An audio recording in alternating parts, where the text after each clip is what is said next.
여러분 안녕하십니까. 오늘 민주당 대선 후보 전국 순회 경선의 첫 지역인 충청권 경선을 시작으로 조기 대선에 본격적인 막이 올랐습니다.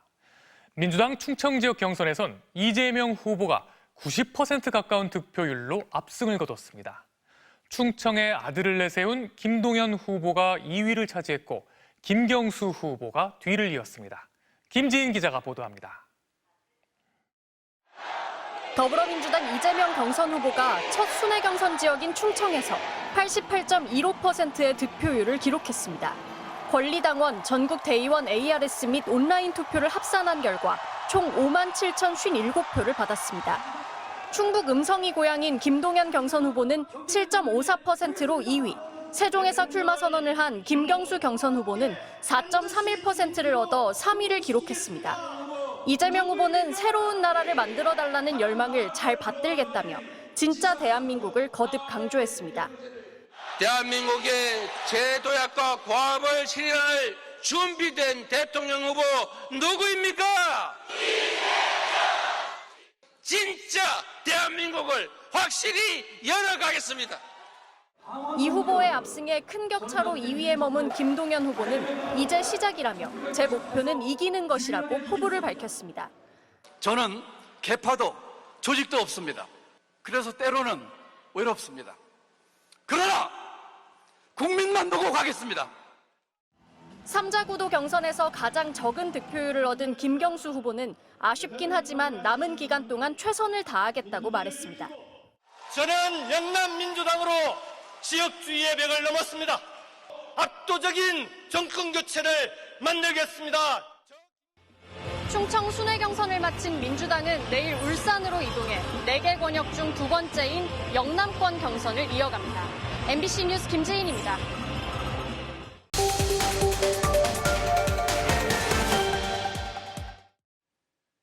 대통령 선거를 앞두고 유권자의 선택을 돕기 위해 MBC는 후보자들 발언의 사실 여부를 검증하는 팩트체크 선택 2025를 준비했습니다.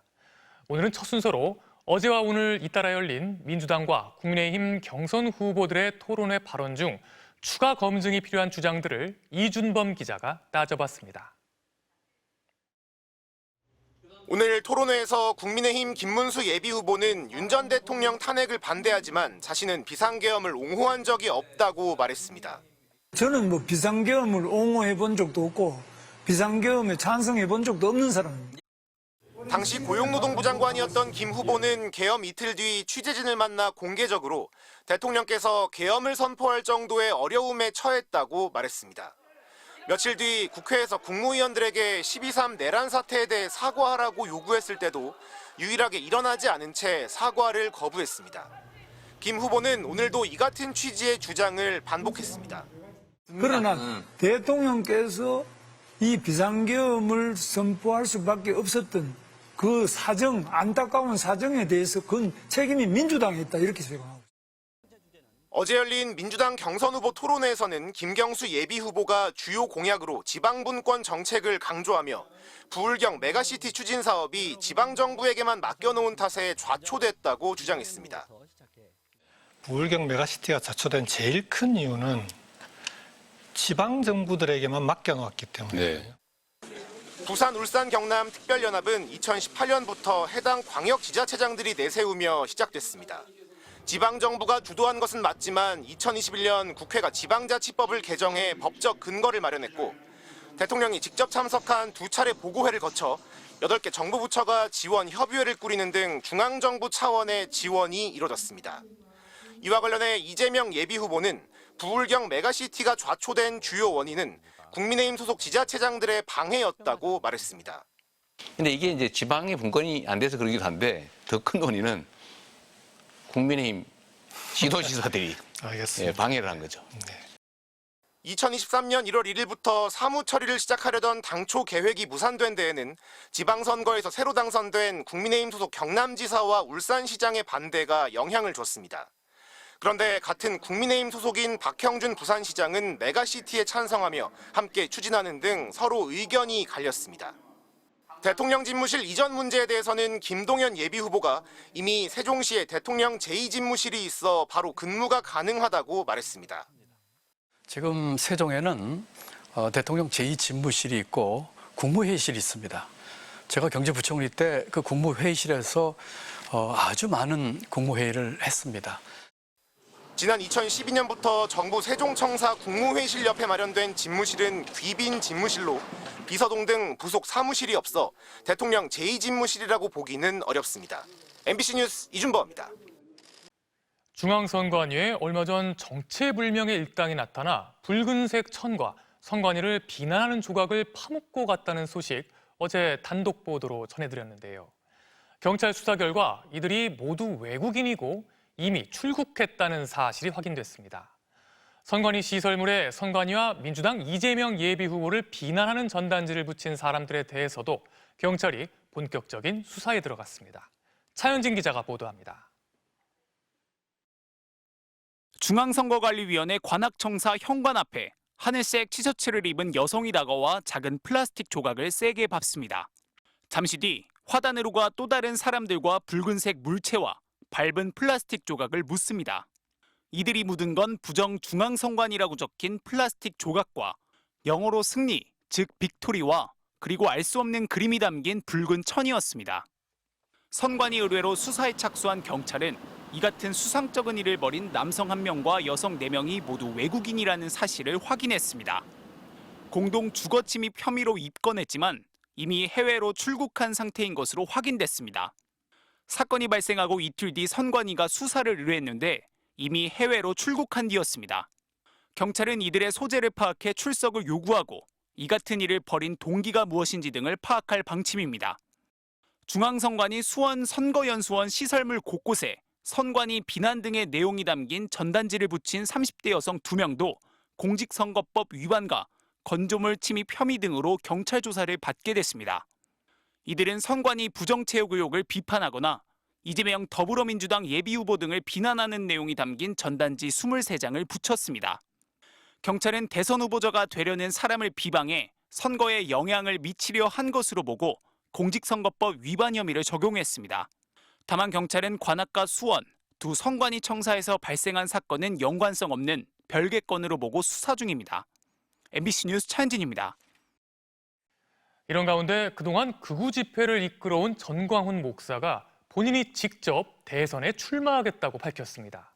또 윤석열 전 대통령을 자유통일당으로 데려오겠다고도 주장했습니다. 최근 윤 전 대통령의 이름을 딴 신당 창당 해프닝도 있었죠. 윤 전 대통령 파면 이후에도 극우 세력의 정치적 움직임이 계속되는 모습입니다. 이승지 기자가 보도합니다. 윤석열 전 대통령 탄핵을 반대하는 극우 집회를 이끌어온 전광훈 목사가 직접 대선에 출마하겠다고 나섰습니다. 선관위와 헌법재판소, 국회를 해체하자는 반헌법적인 주장을 하면서 본인만이 이를 집행할 수 있다는 겁니다. 이 모든 것들을 집행할 사람은 전광훈 목사 하나밖에 없어요. 그래서 내가 대통령 후보에 출마하려고 합니다. 자유통일당 후보로. 내란 혐의로 재판을 받는 파면된 윤 전 대통령을 자유통일당으로 데려오겠다며 국민의힘과 선을 그었습니다. 윤석열 대통령을 탈당하라고? 좋아! 자유통일당에도 모셔오겠습니다. 내가 이재명을 당선시키면 시켰지. 국민의힘 정당 8명 니들은 절대로 당선 안 시킨다. 윤 전 대통령 파면 후에도 변호인단을 중심으로 윤어게인이라는 신당 창당을 예고했다 파장이 일면서 하루 만에 취소되기도 했습니다. 이른바 윤어게인을 주장하는 극우 성향 청년단체는 부정선거 등을 주장하며 도심행진을 벌이는 등 혐중 정서를 퍼뜨리며 시민들과 물리적 마찰까지 빚고 있습니다.